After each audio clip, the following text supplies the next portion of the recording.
Welcome back to Halloween Episode 2. Now, what is the origin story of Samhain? Well, Samhain was the Celtic New Year, and the Celtic people were known as witches. They were known as bone pickers. They were known as evil women or evil men.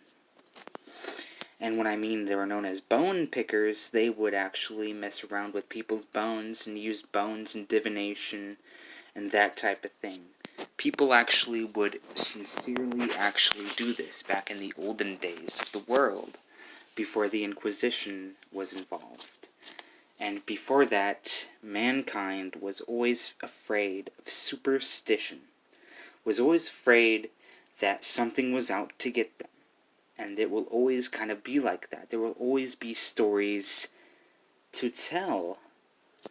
And honestly, the stories might change to cyber ghosts or ghosts in the machines. Those will be the new superstition as mankind evolves into more of a spacefaring species. But we will always grow and adapt to new change.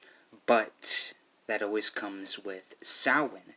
And even witches today open up the veil to talk to the dead. They light up candles and talk to the dead.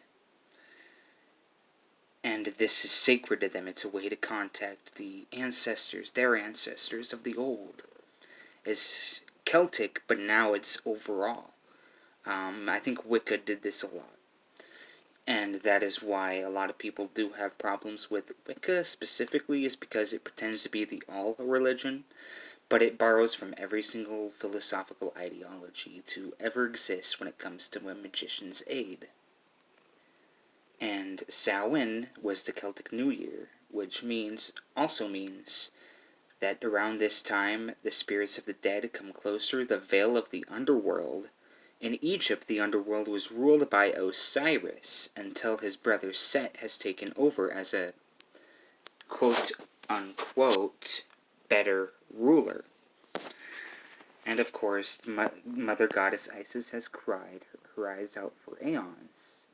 But in this new world that is growing, Samhain is starting to become more recognized, more than just a Halloween cotton candy type of thing. It's becoming more of a horror fest. First it was just the trick-or-treating, then it became horror in the 1980s, which is where we were.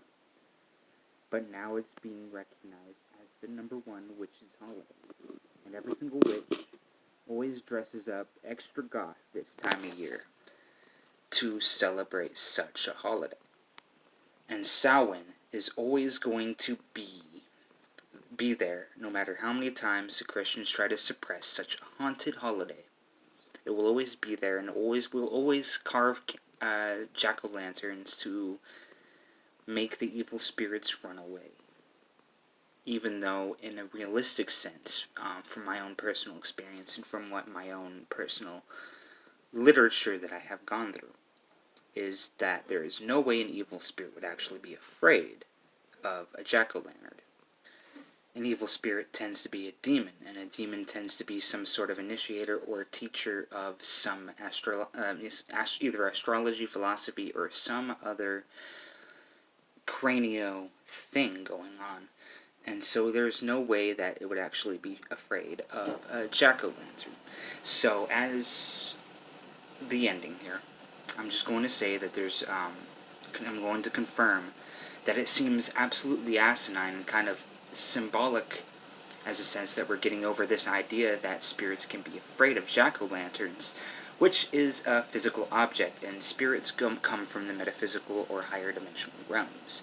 There's no way they would actually see it as an object in their eyes. They would see it as a surrounding from below, or from above, or from whatever vibration they are hailing towards, or have evolved from.